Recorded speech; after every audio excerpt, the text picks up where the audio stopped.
Hello and welcome to the CBV podcast. Hello and welcome. I hope you're all having a very good day today. So, last night I got round to watching a documentary directed by Jon Schnepp called The Death of Superman Lives, What Happened? If you don't know, this is a documentary that focuses on the behind-the-scenes drama of a superhero movie that never got made, and that movie was Superman Lives. Production for Superman Lives began in 1998, and, you know, if you're not aware, the 90s were a tough time for superhero films to get made, as they weren't the big moneymaker that they are today, as we can see with films like Deadpool, the Marvel Cinematic Universe, DC movies. So back then, they just weren't taken as seriously as they are today. As Jon Schnepp said, the 90s for superhero movies were a time when Batman had a credit card in Batman and Robin. So if that should say a lot about how seriously superhero films were taken back then.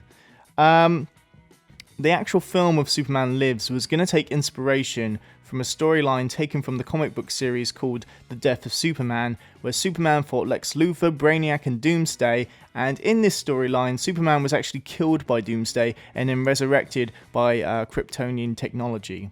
The director attached to this project was Tim Burton. This is the Superman Lives project that never got made. The director for that was Tim Burton, and I think that was a great choice. He'd already shown that he could make a good superhero film with Batman 1989, and in the sequel Batman Returns. So clearly, you know, he likes this kind of stuff. He finds something to relate to within it. So it just made sense that with the success of Batman, he would go on to make a Superman movie.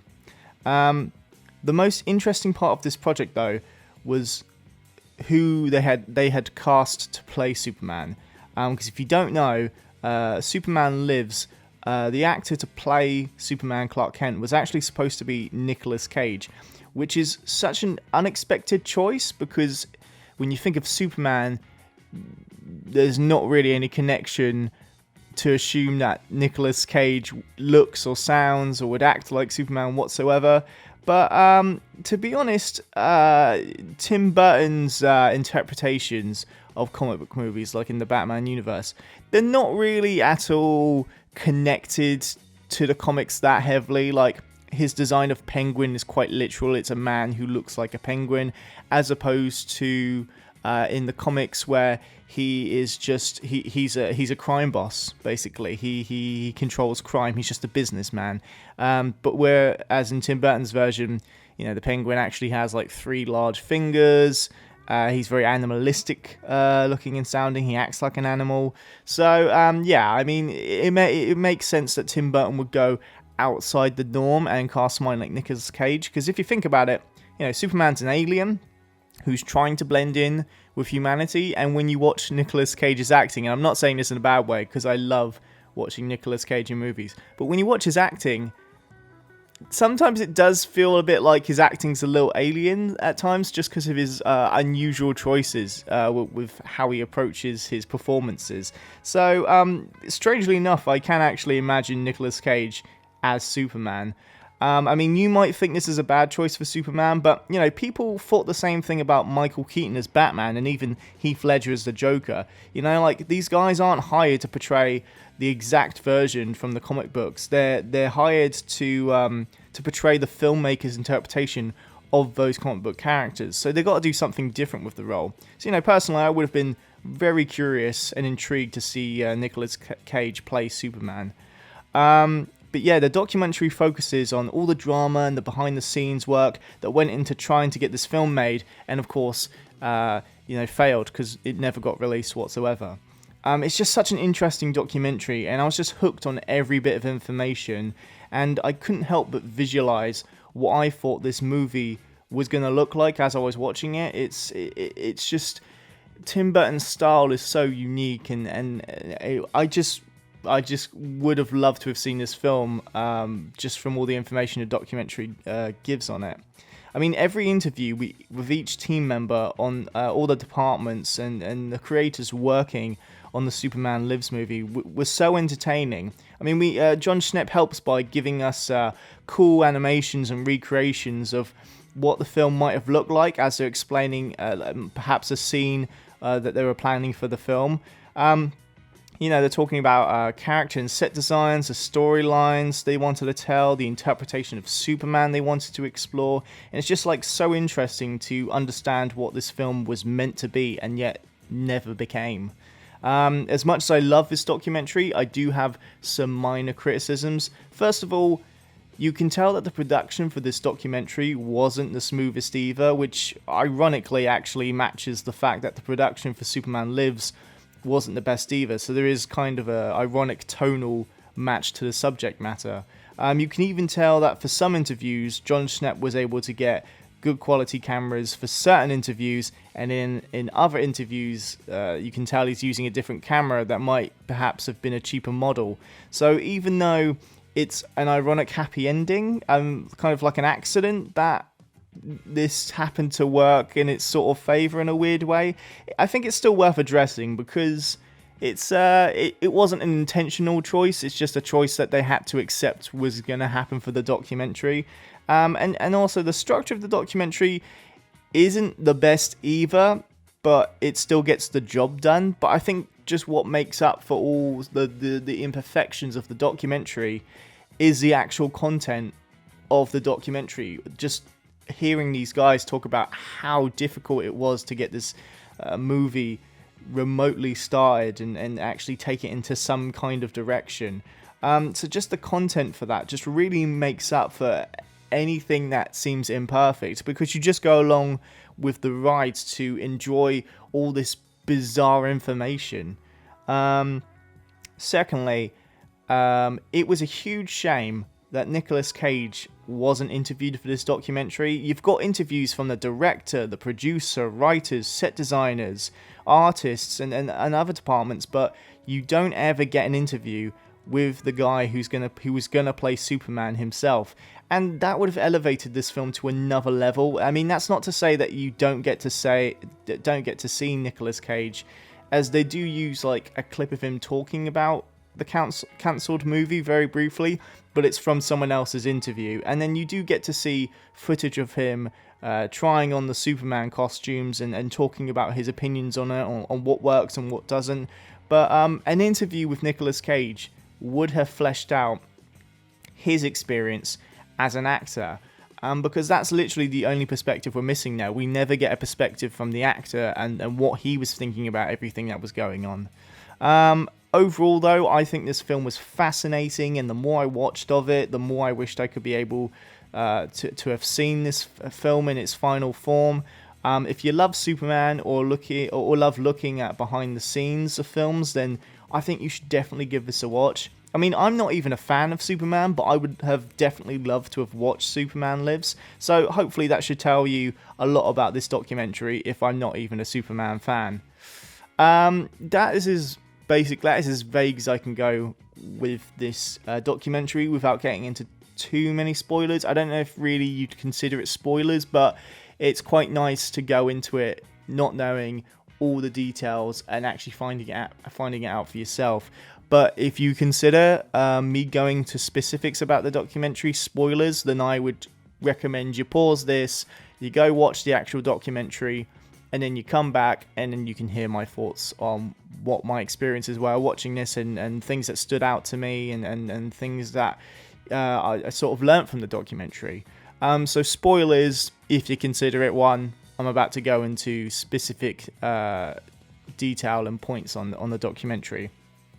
So, the production for this film was just all over the place, and it started with a script called Superman Reborn that was written to reinvigorate Superman, and that was handed eventually to Kevin Smith, the director and writer for Clerks, the film, and he was very excited. He rewrote his version of the script because he thought Superman Reborn script was awful. It's just a bad title. It just had no creativity whatsoever. So he's a massive fan of Superman. So this was his moment to write all the fan fiction he wanted and write everything that he would want in his dream Superman film with all the knowledge that he has of Superman. So he redoes the title. He gets like Superman Reborn. That's a terrible title. I'm going to rename it Superman Lives. Still has the same general message, but it just sounds way better.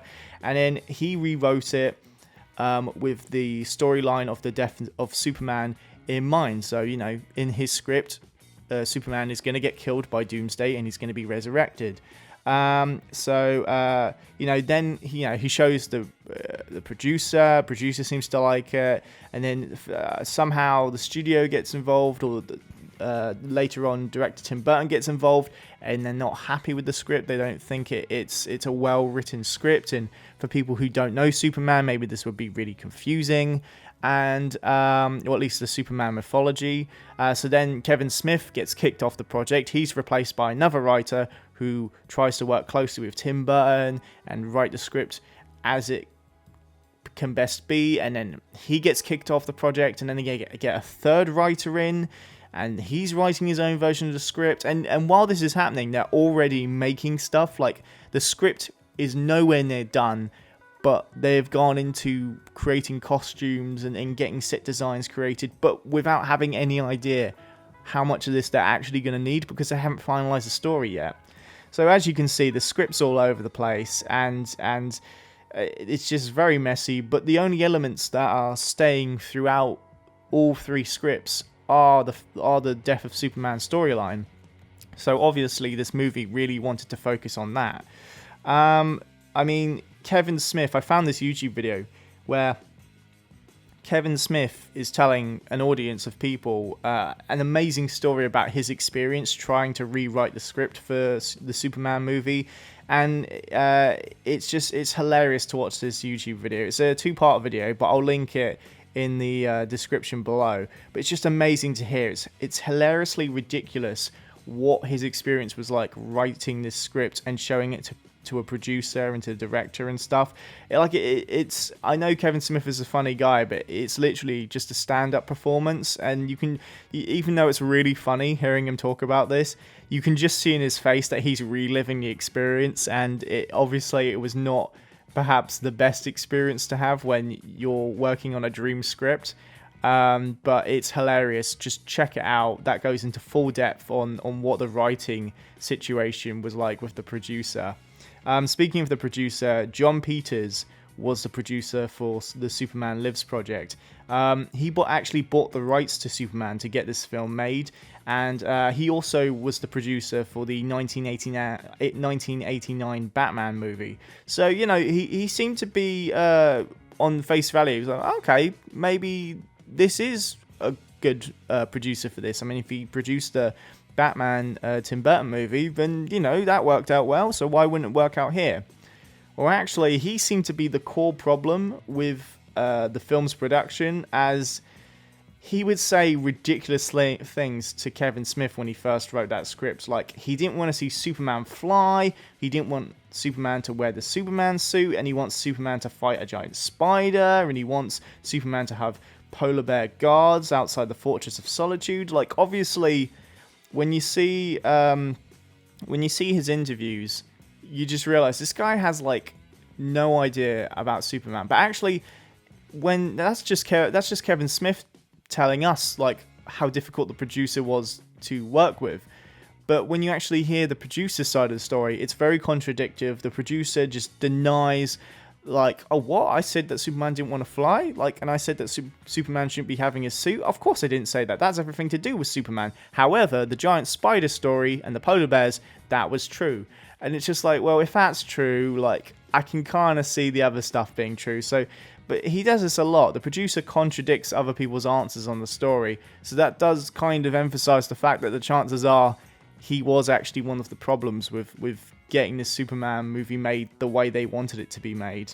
And obviously, when you see the concept art and all the costume designs that Tim Burton and his team worked on, you can totally tell that they obviously didn't take all of the producers' requests, as you can see the Superman suit designs they worked on, and you can see concept art where they do think, well, should we make Superman fly instead of jump really high? Like, you know, I like, they clearly... He clearly didn't have the final say, and they clearly kept keeping the core elements of Superman in there. But it's just very clear that the producer didn't get Superman at all, or at least understand what people like about Superman. Also, weirdly enough, he doesn't like to read scripts himself, which is odd as a producer, because presumably you'd have to read through scripts and approve of them to get made. Like, it's just very strange that as a producer you don't want to read any scripts. And the reason for that is he says he can't read scripts very well, so he actually prefers the writers themselves to read it to him while he lays down on the sofa like a child and imagines the movie on his ceiling as if he's like projecting the movie onto a blank canvas. Like, it must be such an awkward thing for Kevin Smith to have read his script for the entirety of what I guess would be around a 90-minute to 2-hour read. It just must have been so awkward to have done that. It's so strange.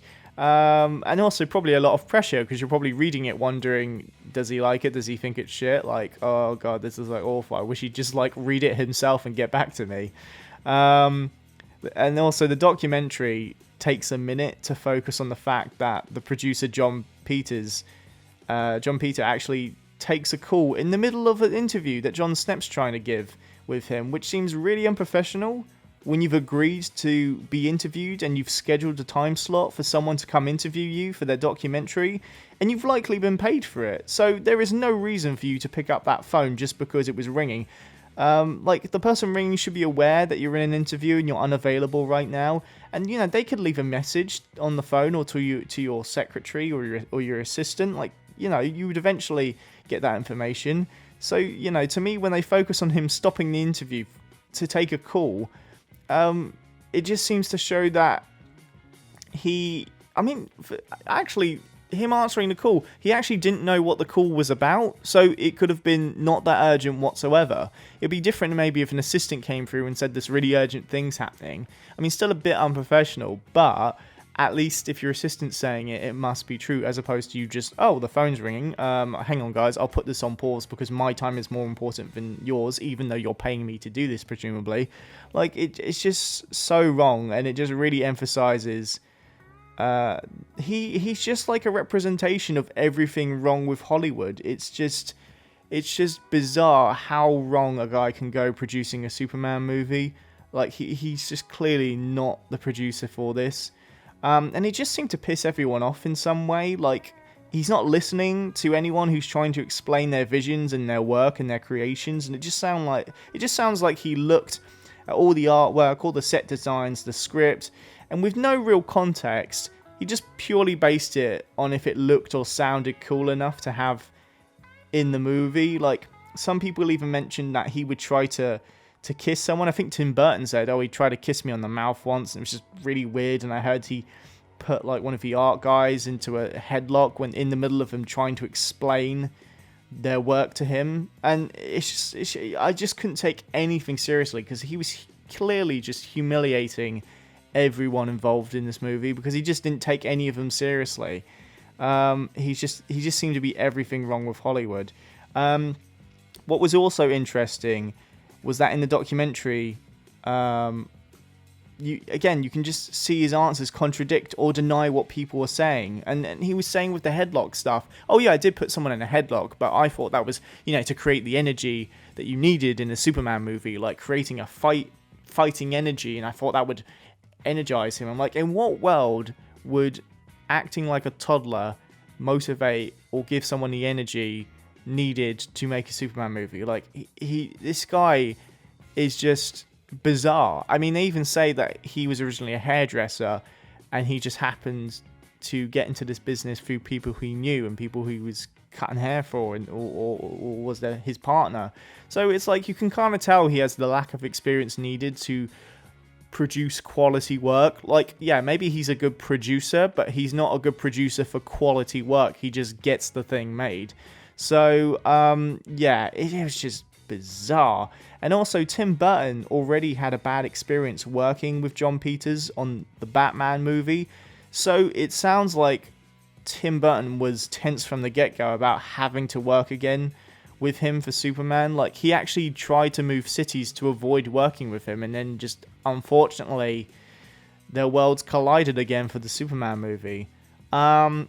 Also, outside of Nicolas Cage, some of the casting ideas really sounded interesting for this film. Like they were thinking about having Christopher Walken as Brainiac, Sandra Bullock as Lois Lane, Chris Rock as Jimmy Olsen, Kevin Spacey as Lex Luthor, which obviously, we know he did in another Superman movie anyway.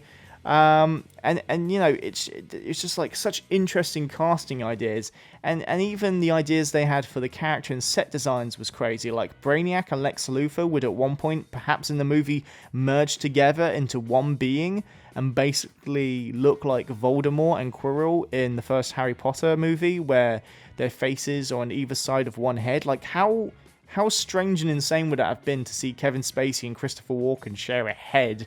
Like, that would have been so bizarre. Superman was also experimenting with his hair. Like, it looked like he was going to have long hair, and they designed multiple suits that, like, evolve with Superman as the story continues, including an awesome regeneration suit that would actually bring him back to life after being killed by Doomsday. They actually have really cool prototypes that they show in the documentary of that regeneration suit.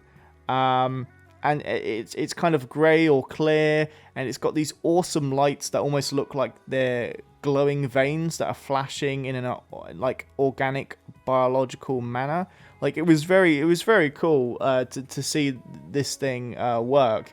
And it would have been such a visually interesting suit for Superman as well. Superman would also have a small robot companion that was sent with him to Earth and would grow and evolve with him. It was supposed to be something they sent that could comfort him on his journey to growing up and dealing with his powers and becoming Superman.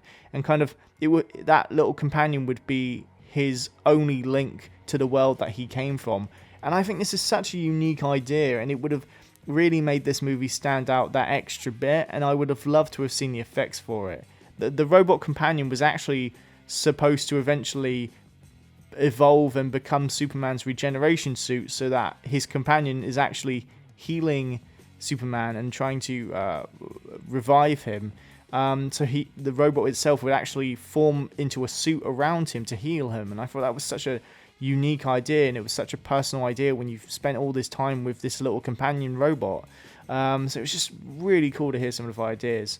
Brainiac also had an interesting design, kind of similar to John Malkovich's character in Hitchhiker's Guide to the Galaxy, where Brainiac would have had a big long cloak covering him so only his head was visible, so he would appear more human. But then when you took off the cloak, you could see that he was just a head on mechanical spider legs, and I was like, that's such an interesting design. And I guess, yeah, as long as you stay true to Brainiac. I mean, I don't know a lot about Brainiac, but I would presume that a design like this wouldn't affect the character that much. It's just a design change, it's not a personality change. So I was just very interested in that design and how that could have visually looked. Krypton, the planet of Krypton where Superman's from, that was going to have very spherical, surreal qualities, and it was going to be bright and colourful, and even Brainiac's ship was going to have a skull on it and feature so many uniquely designed aliens to give these artists the time to just go crazy with creating aliens, and I presume we would have seen a lot of them in that spaceship. Doomsday even had a lot of cool designs, and one in particular that stood out to me as interesting was the idea that Doomsday's body was potentially, one design, going to be covered in faces, and these faces on his body could morph into the faces of people that are personal to Superman's life. So, when Superman's trying to fight Doomsday, one of the faces could hauntingly morph into the face of Lois Lane just to kind of mess with Superman's emotions and mentality. And I thought that would have been a really interesting fight, to be fighting something that is constantly reminding you of these people that you love and adore, and in a weird way you're fighting those images as well. But you really need to watch this documentary to see and appreciate the level of creativity that I did not think would ever be given for a Superman movie. Like, they really just went all out and just tried to make this as fresh and different as possible to any other Superman movie. After watching this documentary, I'm like so sad that we'll never get to see this interpretation on the big screen. And I think that's because I'm not a Superman fan. I don't have a big attachment to his mythology and who he is. So I would have loved this film probably and absorbed all its insanities a lot easier than people who are hardcore Superman movies, because I'm not referencing the comics. I'm not referencing things that I love about Superman. I don't really have a lot that I like about Superman, other than because I think he's quite boring in the sense that he's the most powerful superhero ever. He's got all these powers. He's kind of invincible besides his one weakness of kryptonite, which, you know, he's just not that interesting. And I've seen Man of Steel and they tried to make him interesting, and like there was some elements, but again, it was a average Superman movie. It wasn't anything mind-blowing. But Tim Burton's ideas and the what they were coming up with, I'm just like, that would just been so much more interesting to me. It just would have felt very fresh and different to anything else. But yeah, I think it's because they went more into the cosmic and alien aspect of Superman, whereas really in a Superman movie, Superman's pretty much as alien and cosmic as it gets. But with this movie, they were going to take it to actual space as well. So it wouldn't all just be on Earth purely, and actually have aliens come down to Earth more, rather than it just being another Kryptonian. They would have done something different with it. Tim Burton just really clearly wanted to humanize Superman and focus on what it might be like to be an alien, having to suppress sides of himself to blend in with a completely different race of people, to be an outsider trying to belong in a world that's not yours, and to have insecurities and vulnerabilities even though you're the most powerful being on the earth, and to even have concerns like they discuss in the documentary, like what if Superman had concerns like, what if I have a baby with Lois Lane? Would this be dangerous for her to carry my child? Would the baby punch its way out of her like an alien in Alien? Could our baby kill someone? Like, it's just really interesting things. I'm like, yeah, I didn't really think about that. Like, yeah, how could you live with a human, and how far could you take that, and how far would you be willing to take that, and what kind of emotional sort of strain does that put on someone who would love to have this life but can't necessarily have it? And you know, say what you will about the idea of Nicolas Cage playing Superman, but he was clearly on the same wavelength as Tim Burton by wanting to turn the property upside down and into something brand new and explore the character in a different way. So, you know, if your leading actor and director are on sync and on the same wavelength, then that pretty much sounds like Nicolas Cage was the guy to play Tim Burton's Superman. I mean, Tim Burton didn't want a pretty boy to be the hero. He wanted someone who would blend in and not stand out when, you know, the Superman costume was off and the glasses went on. He felt it was more believable to cast a Superman that wasn't traditionally attractive in movies. And I agree, like, when you see Nicolas Cage in his Clark Kent outfit, he does actually feel like a completely different side of his version of Superman. Like, it's not obvious that his Clark Kent is Superman just because of how awkward and average looking he is. And yes, I know he's meant to look awkward and average, but in those other Superman movies, he still looks like a kind of a god, even when he's not wearing the suit. Like, because especially with Henry Cavill, like, he's still ripped, he's still got the perfect hair when there's no real change about him. It's just a costume change. Whereas with Nicolas Cage, like, his body language is kind of different as well. He's quite a lean guy. So, you know, when he puts a suit on, and obviously he's got the abs and that, he's sort of embedded into the suit to make him look muscular. When he's Clark Kent, he looks kind of like awkward and hunched over. It's like, yeah, I can kind of believe that people wouldn't notice that he was Superman more just because of how unusual he looks. So I thought that would have been such an interesting Clark Kent to have looked at as well. And actually, it might have been one of the Superman movies where they explore the character so much that I actually am more interested in Clark Kent than I am Superman, just because of how he deals with things as a human being. That sounded really interesting. And not only that, but Nicolas Cage and Tim Burton, they were really going to be recreating the mythology of Superman to make an interpretation like no other. Like, they were really going to change things up. So I guess, I mean, it's more interesting when you don't know what's going to happen in this version. Like, if you've read the comics, you know pretty much everything that's going to happen beat for beat. If you had something like Tim Burton coming on with a fresh interpretation and a recreation of the mythology, that might have been a more interesting watch, because you really didn't know where the lore started and stopped from the comics in this movie. But unfortunately, at the end of the day, the movie they wanted to make just wasn't the financial risk that the studio was willing to take. So, you know, the production was shut down. And this movie, you know, it may have been a giant mess. The movie may have been amazing. But regardless, this would have been the only Superman film to have gotten my full attention and sparked some excitement in me for this character. So I wish we could see this. I mean, I know we're getting a Flash movie that's doing this Flashpoint storyline where the Flash runs so fast he ends up traveling back in time and or seeing like a different reality or a different world or interpretation of the film. And I know that they're in talks to have Michael Keaton come back as Batman for the alternate reality that Flash travels to. And just from the potential of seeing old faces of these superheroes come back, I think this would be a great opportunity if the Flashpoint movie brought in Nicolas Cage as the Superman he was meant to be. It would just be very poetically satisfying that anyone who knows why Nicolas Cage is Superman in the movie, they would just like, I'm sure that they would applaud, just because, you know, we never got to see his Superman on the screen. And yes, it might not be the Superman Lives movie, but it's the only chance that we're going to get to see Nicolas Cage get the role that he was, you know, that he was made for Tim Burton's vision.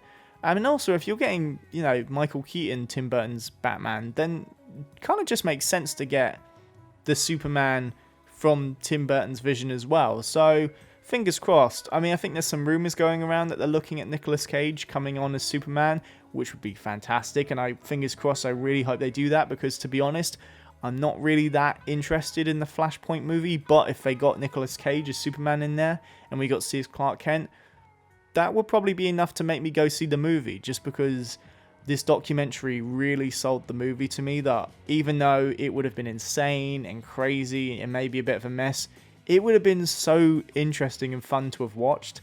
So, yeah, seriously, if you haven't seen this documentary, go out and watch it now. It's a high recommendation for me, just on the behind-the-scenes content alone. So yeah, that's all my thoughts on the Death of Superman Lives, What Happened documentary. Thank you so much for tuning in. Like and share to support the channel, subscribe to keep up to date with all my movie talk, and if you'd like to support the channel even further, then there's a link in the description to a single released by the Undersiders called Take It Off that is available on iTunes as well as many other digital platforms. Thank you again, stay safe, and take care.